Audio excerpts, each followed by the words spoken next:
YouTube, it's Faye, and for today's video, I'm going to show you how to install cruise control on your second generation base model Toyota Tacoma.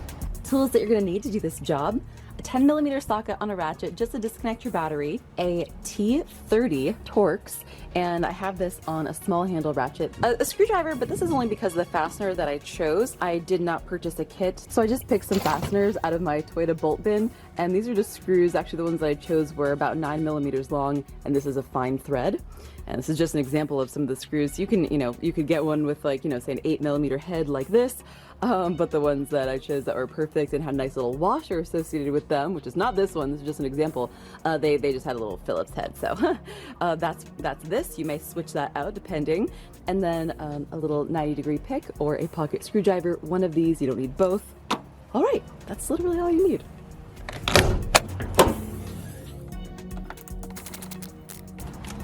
Now that the battery's disconnected, I'm going to go ahead and remove the airbag, and you can either use a little mini pocket pry bar or a 90-degree pick to remove this little plastic panel here. There's one on each side. I'm just going to use my 90-degree pick and stick it in the side here, pop it out. There's that. Looks like someone has previously tried to remove it from this side. You don't want to do that because then you're going to have to overcome this whole tab here. It's much easier to just pull it from this side. I'm going to do that on the other side. Oops, and the one on this truck is actually missing, so you're just going to have to pull off the other one of these little panels on this side. Once that plastic panel is off, you can see a little Torx T30 screw inside there. We're going to remove both of those. And once you've removed those, they're actually going to stay right there because they're sort of trapped in place by this little plastic tab, which is kind of a nice feature, honestly.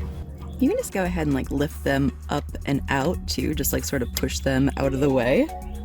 Then I'm going to gently remove the airbag by just pulling it forward towards me, and I'm going to disconnect that ground wire and then flip it up and over onto the top of the steering wheel, where I'm not going to put any stress or pressure onto those wires for the airbag. I'm going to leave the airbag connected. Then I'm going to install the cruise control switch by sliding it into position and lining up the hole with the locating dowel on the steering wheel bracket.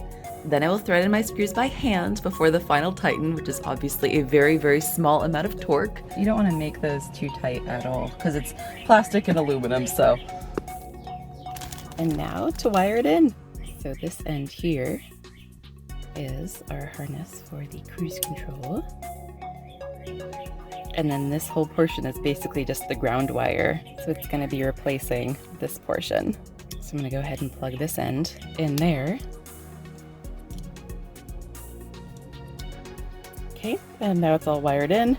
All right, now that I've got the wire harness installed, I'm just gonna go ahead and put the airbag back into place, just making sure that that wire routing is good. And I'm using my shorty ratchet to tighten this thing up because there is not a lot of torque on this little bolt, and that is good. Gonna place this cover back on. So putting that side in first. And on the other side, look how clean this install is having the proper cover. Now we're going to reattach the battery and test. And an easy, quick test is just, all right, looking up at the dash, we're gonna press the button in, and the cruise control should light up. There it is. So we know it's being recognized by the computer right now. And now we're gonna perform the road test. Awesome! Foot is off the gas and we are cruising! All right, as far as parts are concerned, I just went ahead and ordered these 3 items from the dealership. I ordered the stock or the switch, I ordered the wire harness, and then the little cover. It was missing, but even if you do have a cover there, I would go ahead and order another one. Otherwise, you're going to be removing yours and drilling a hole in it to make room for the stock. And this was cheap, and it just looks so freaking nice.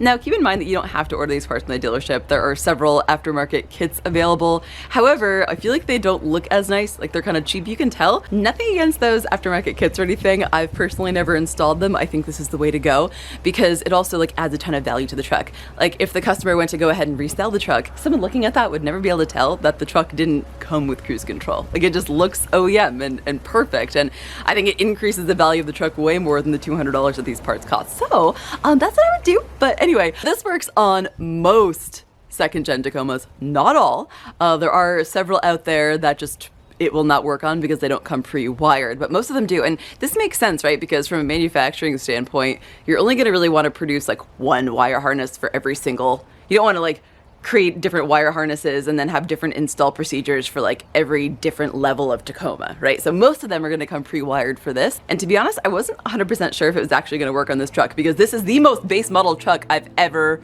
run into. Like in my transmission fluid flush video, there have been so many people that have like criticized me saying like, why did you plug in TechStream and like check the temperature? Why don't you just put it in like AT check mode? This Tacoma does not even have a light. You cannot put this into transmission temperature check mode. It doesn't even have that option. Like it's the base model. Hey, nothing against base models. I love base models. Less things to break. But in this case, it worked. So awesome. The 2009 Tacoma Prerunner is an awesome candidate for this upgrade. Let me know in the comments below if you performed this, if it worked for you, and also like which models did not work. You can do kind of like a search on the forums and see which ones will work, which ones don't work. However, this is not an upgrade that I perform very often, so I do not yet have a database of which years and models this does and does not work for. However, it worked for this one. All right, so thank you so much for watching. I hope that you found this helpful, and if you did, awesome, leave me a thumbs up or something, positive comment. I mean, you know the drill. And I will see you in my next video. All right, bye.